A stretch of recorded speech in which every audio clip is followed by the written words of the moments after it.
आलसी गधे की कहानी। एक गांव में नमक का व्यापारी रहता था। उसके पास एक गधा था।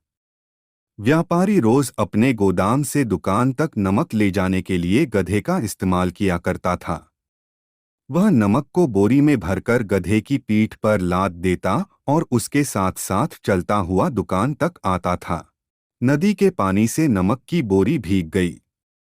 जब तक व्यापारी ने गधे को पानी से निकाला, तब तक बोरी में भरा बहुत सारा नमक घुल चुका था।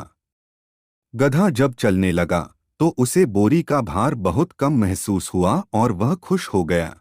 उसने सोचा कि अपने ऊपर लदा बोझ हल्का करने का ये बहुत बढ़िया तरीका है।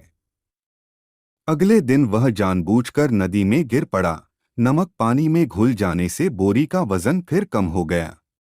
उसके बाद से वह हर रोज ऐसा ही करने लगा। रोज रोज गधे की ये हरकत देखकर व्यापारी उसकी चालाकी समझ गया।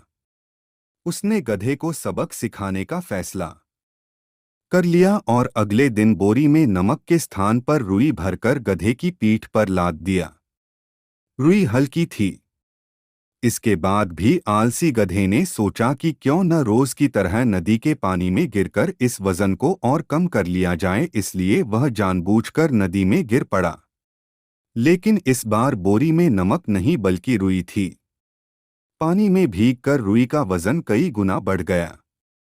गधा जब उठकर चलने को हुआ तो इतने भारी बोझ से उसका बुरा हाल हो गया।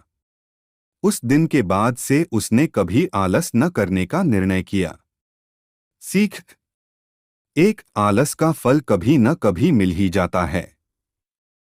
दो, एक ही उपाय हर बार कारगर सिद्ध नहीं होता।